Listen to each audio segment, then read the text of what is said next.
Disclaimer, untuk para subscriber channel Storytime, cerita ini hanya karya fiksi. Segala tindakan yang ada dalam ceritanya hanyalah imajinasi semata.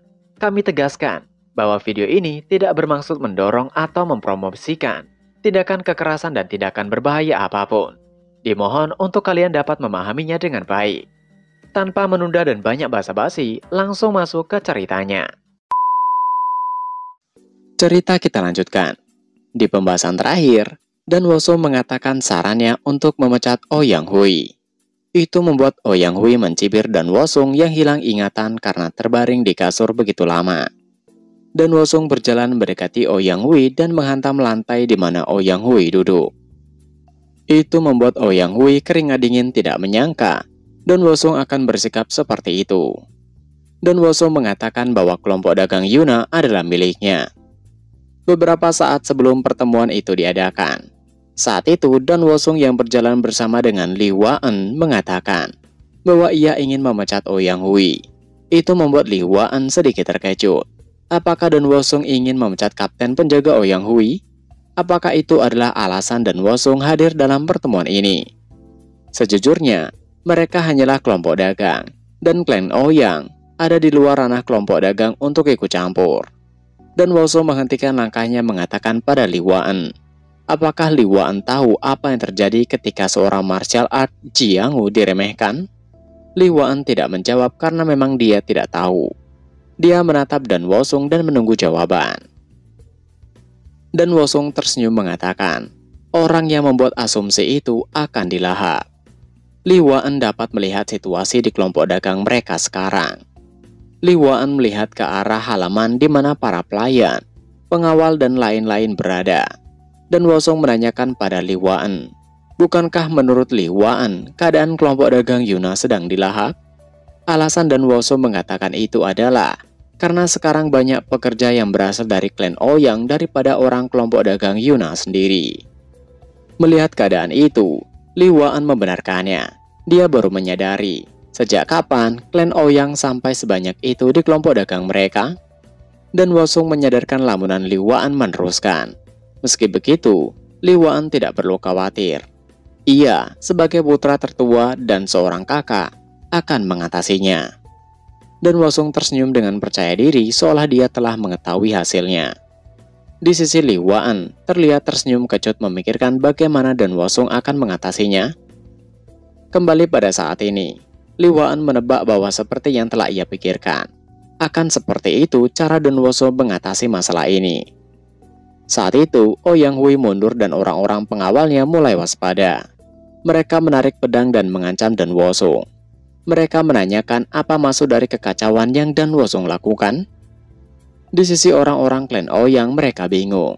Si pembuat onar itu apa yang sebenarnya dia pikirkan? Apakah Dan Wosung benar-benar gila?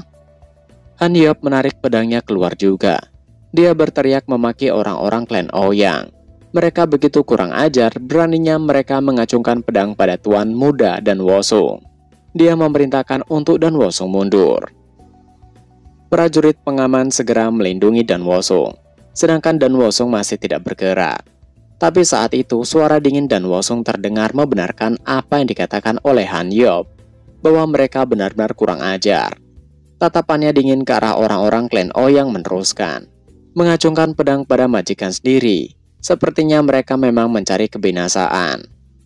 Dan Wosung berjalan melewati Han Yop, membuat Han Yop sedikit terkejut, bingung. Dan Wosung mengatakan, karena ia merasa tidak enak pada Ouyang Hui, mungkin ia akan menganggap itu sebagai kompensasi. Ouyang Hui bingung mengapa Dan Wosung merasa tidak enak. Dan Wosung langsung menjawab tegas membenarkannya. Ia tidak enak dan akan memberikan kompensasi karena mengacaukan rencana Ouyang Hui. Ouyang Hui bingung apa maksud Dan Wosung mengatakan itu. Dan Wosung tanpa diminta mulai berbicara untuk memperjelas apa yang dia ucapkan sebelumnya. Yang mana Ouyang Hui telah menempatkan tabib Gong Sun Myung untuk menghabisinya saat ia sedang memulihkan diri di Gunung Jiuhua. Juga, Ouyang Hui menyebabkan pertikaian di antara kedua adiknya. Ketika pertarungan antar saudara, maka semuanya akan mempermudah Ouyang Hui. Karena itu, ayahnya jatuh sakit. yang hanya bisa terbaring, bahkan hanya menyingkirkan satu putra saja. Tapi Ouyang Hui bahkan ingin mengambil alih kelompok dagang Yuna tanpa menggerakkan jari sedikit pun dan membuat adiknya menjadi boneka. Mendengar semua ucapan dan Wosung, pada akhirnya Ouyang Hui tertawa terbahak-bahak menimpali. Itu semua hanyalah delusi dan Wosung saja. Namun Dan Wosung tidak peduli dengan tawa dan pendapat Ouyang Hui. Dia mendekati Ouyang Hui, memegang pundaknya dan meneruskan kata-katanya. Ketika Gon Sun Myung yang seharusnya menghabisinya, tapi malah dihabisi olehnya dengan tangannya sendiri. Mendengar itu membuat Ouyang Hui terkejut. Wajahnya mulai kaku. Dan Wosung meneruskan. Saat itulah takdir Ouyang Hui mulai berubah. Ouyang Hui menanyakan apakah Gong Sun Myung benar-benar binasa di tangan Dan Wosung. Dan Wosung melepas tangan dari bahu Ouyang Hui dan berbalik menimpali. Untuk Ouyang Hui tidak perlu bersedih. Ia menghabisinya dengan sekali serangan. Dan Wosung berjalan ke arah jendela meneruskan. Jika Ouyang Hui ingin melahap kelompok dagang Yuna ini, seharusnya Ouyang Hui bekerja lebih keras lagi. Sepertinya juga ia harus mengajukan klaim atas kerusakan yang Ouyang Hui timbulkan. Saat itu tubuh Ouyang Hui bergetar. Dia pada akhirnya mulai terprovokasi. Dia mulai menggunakan kekuatannya bersiap menyerang Dan Wosung. Dia berteriak bahwa Dan Wosung sangat arogan. Sepertinya memang itu yang diharapkan oleh Dan Wosung. Dia berbalik melirik bergumam. Sepertinya pancingannya dimakan. Ouyang Hui melompat menyerang ke arah Dan Wosung berteriak. Apakah Dan Wosung memiliki permintaan terakhir? Dan Wosung masih santai menunggu Ouyang Hui. Tapi di saat berikutnya, Dan Wosung mengangkat kepalan tangannya dan menahan serangan dari Ouyang Hui. Akibat dari benturan kedua kekuatan itu, membuat aula seolah meledak karena energi. Debu dan butiran pecahan lantai berhamburan ke sekitar. Ouyang Hui yang melihat kekuatan Dan Wosung bergumam, itu adalah lightning energy. Apakah Dan Wosung belajar seni bela diri? Karena serangannya tidak melukai Dan Wosung, Ouyang Hui kembali ke tempatnya dan menjaga jarak. Sedangkan orang-orang klan Ouyang lain terkejut. Dan Wosung mempelajari seni bela diri, bahkan dapat menahan serangan dari kapten mereka. Dan Wosung memijat ringan lehernya mengatakan, apakah memang boleh menyerang orang sepertinya yang baru saja memulihkan diri dari sakit? Sungguh aneh. Dia tersenyum meneruskan. Mungkin ini tidak masalah karena apa yang mereka lakukan sekarang adalah pertarungan resmi. Harga diri Ouyang Hui sepertinya terluka. Dia mengerutkan giginya bergumam. Dan Wosung begitu angkuh. Dan Wosung hanyalah seperti anak ayam yang baru belajar terbang. Yang pada akhirnya, Ouyang Hui tidak tahan berteriak bahwa regu penjaga dan klan Ouyang yang ada di sana akan menjadi saksi. Dengan persetujuan Dan Wosung, mereka berdua akan melanjutkan duel resminya. Ouyang Hui menanyakan apakah dengan begitu Dan Wosung merasa cukup. Dan Wosung memasang kuda-kudanya dengan penuh senyuman mengatakan belum cukup. Itu adalah duel antara hidup dan binasa. Ouyang Hui pada akhirnya mulai meremehkan Dan Wosung. Dia menarik pedangnya mencibir. Sepertinya Dan Wosung telah mempelajari seni bela diri dari sekte yang cukup luar biasa dalam waktu singkat saja. Skill Dan Wosung cukup tinggi. Dia tiba-tiba melompat ke arah Dan Wosung dengan menyerang meneruskan. Tapi Dan Wosung masih kurang dalam hal pengalaman. Dan akan ia pastikan Dan Wosung menyadari perbedaannya. Ketika Ouyang Hui mengayunkan pedangnya menebas, Dan Wosung menghindari dengan santai. Bahkan dia menanyakan, apakah Ouyang Hui mengatakan tentang pengalaman? Ouyang Hui terkejut karena serangannya dihindari Dan Wosung dengan begitu santai. Sedangkan Dan Wosung yang menyembunyikan tangannya di belakang mulai mengalirinya dengan lightning energy. Dia mengatakan, Ouyang Hui berani membicarakan tentang pengalaman di hadapannya. Dan Wosung mulai menyerang Ouyang Hui dengan tangan kirinya, yang mana lightning energy terkumpul. Serangan itu menghujam Ouyang Hui dan membuatnya terangkat dan terbang. Dan Wosung meneruskan, Ouyang Hui masih 100 tahun terlalu cepat untuk mengatakan tentang pengalaman. Ouyang Hui terbang mundur tanpa perlawanan. Ouyang Hui terkejut dengan kekuatan Dan Wosung. Dia penuh tanya, kekuatan macam apa itu? Dia memuntahkan seteguk cairan merah dari mulutnya. Dia bahkan belum sempat jatuh saat Dan Wosung tiba-tiba bergerak dengan teknik mobility art-nya mengatakan, ia akan tunjukkan seperti apa perbedaan pengalaman itu. Dalam sekejap, dan Wosong telah sampai di hadapan Ouyang Hui dengan menarik tinjunya. Ouyang Hui terkejut. Dia segera memposisikan pedangnya untuk menahan serangan Dan Wosong. Serangan Dan Wosong membentur pedang Ouyang Hui dan membuat Ouyang Hui mundur lagi. Dan Wosong tidak berhenti. Dia terus menyerang dan menyerang. Ouyang Hui melakukan segala cara untuk menghindari semua serangan Dan Wosong. Melihat serangan Dan Wosong membuat Ouyang Hui menyadari ada yang aneh. Dan Wosong terlihat tidak seperti orang yang baru saja mempelajari seni bela diri, tapi rasanya seperti berhadapan dengan seorang master seni bela diri yang telah lama mengasah seni bela diri. Itu membuat Ouyang Hui kesal.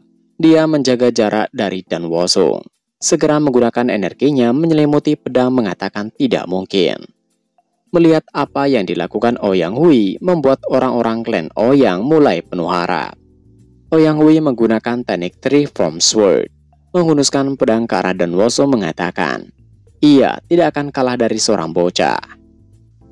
Tapi sebelum sempat menyerang, Dan Wosong tiba-tiba ada di hadapan Ouyang Hui yang membuat Ouyang Hui terkejut dan mulai panik. Dia bingung sejak kapan Dan Wosong ada di sana. Dan Wosong kini menggunakan tangan kanannya. Dia menarik tinjunya ke belakang, memenuhinya dengan energi yang mengerikan mengatakan selamat tinggal. Dan Wosong menggunakan tinju uppercut, menghantam Ouyang Hui. Kekuatan Dan Wosong yang begitu besar membuat Ouyang Hui terlempar ke atas. Karena begitu kuatnya, atap aula hancur dan berlubang. Orang-orang yang hadir dan yang ada di luar tercengang. Mereka melihat sesuatu terbang ke langit dari pavilion lain, tepatnya di mana Li Sangmin, pemimpin kelompok dagang Yuna dirawat. Seorang tabib menanyakan pada Li Sangmin yang terduduk melihat keluar, apa yang terjadi di aula pertemuan?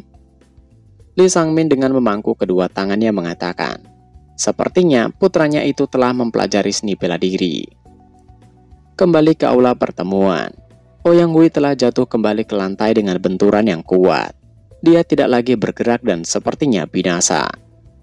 Dan Wosong memandanginya dengan acuh tak acuh. Orang-orang dari klan Ouyang segera berlari ke arah Ouyang Hui dengan teriakan memanggil Ouyang Hui. Salah satu penjaga mengangkat Ouyang Hui dan memaki Dan Wosong. Dan Wosong menimpali ketus dengan ancaman. Apakah pria itu juga meminta untuk dihajar? Orang itu langsung terdiam. Orang klan Ouyang Hui lainnya mengatakan, duel antara Dan Wosong dan Ouyang Hui tidak mengatur apapun. Ia bersaksi atas hal itu. Dengan menangkupkan tinjunya dan tatapannya keji meneruskan. Tapi klan Ouyang tidak akan tinggal diam dan akan menuntut balas dendam. Kelompok dagang Yuna pasti tidak mungkin bisa menghindari itu. Ancaman itu membuat orang-orang kelompok dagang Yuna khawatir. Namun berbeda dengan Dan Wosong. Dia melangkah mengatakan tidak perlu khawatir. Ia juga tidak pernah meminta untuk bebas dari balas dendam. Jika ada kebaikan yang ditunjukkan, maka ia akan membalasnya dengan kebaikan. Jika ada dendam, maka ia akan mengembalikannya dengan yang lebih. Jika ada yang mempermasalahkan ini, ia sendirinya akan bertanggung jawab, bukan kelompok dagang Yuna. Dan Wosong mengatakannya dengan jelas. Li Waan yang mendengar itu segera menimpali bahwa itu terlalu berbahaya. Namun Dan Wosong tidak peduli. Dia hanya mengatakan, ia akan menegaskan bahwa kelompok dagang Yuna itu adalah miliknya. Itu adalah milik ayahnya. Dan ini adalah milik regu penjaga yang menyambutnya di hari kedatangannya. Juga itu adalah milik para tangan terampil yang merasakan kebahagiaan hanya dengan melihatnya makan.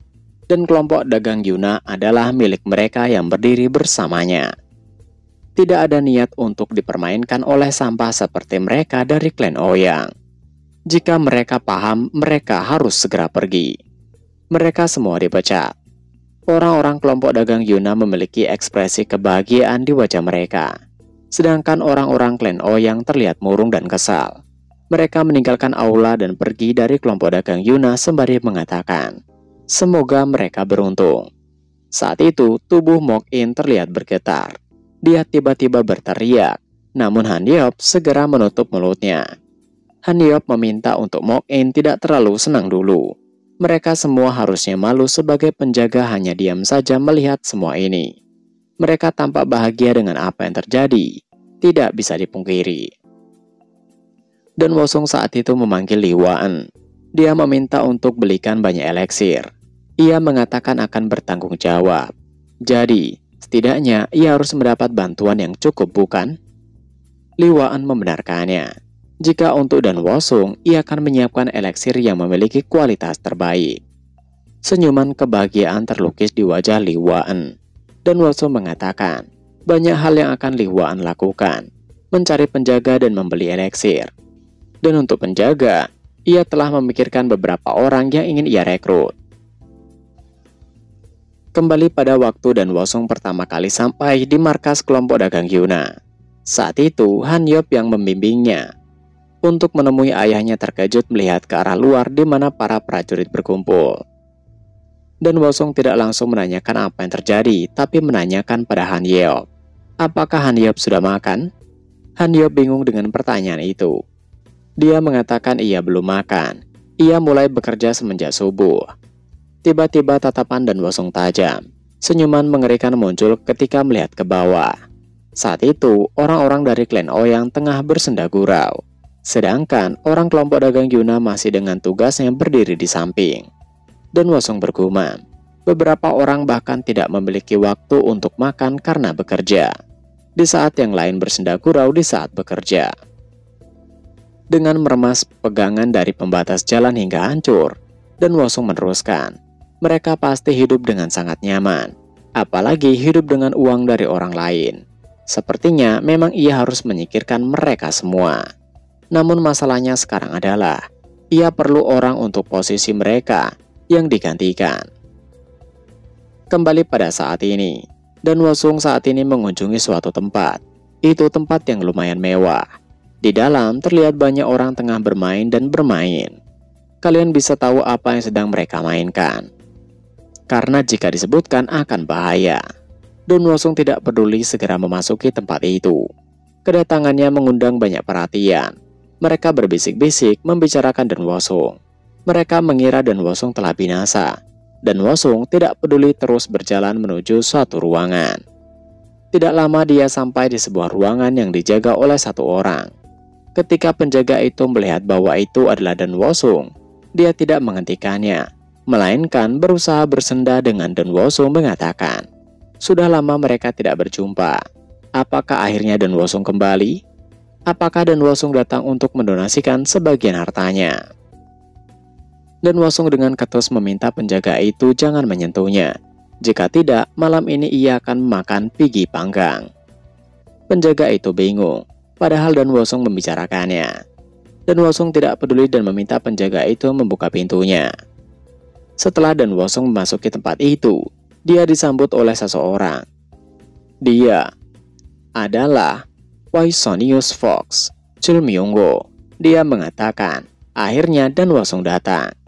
Dan Wosong tampak lebih baik dari sebelumnya. Sepertinya pemulihannya cukup lancar. Dan chapter pun berakhir. Nah, itu tadi adalah pembahasan manhwa Kembalinya Sang Raja Tinju part ketiga. Seperti biasa sebelum mengakhiri video ini, jangan lupa untuk like dan komen di video-video channel ini agar semakin ramai penontonnya. Terima kasih sudah menonton video ini.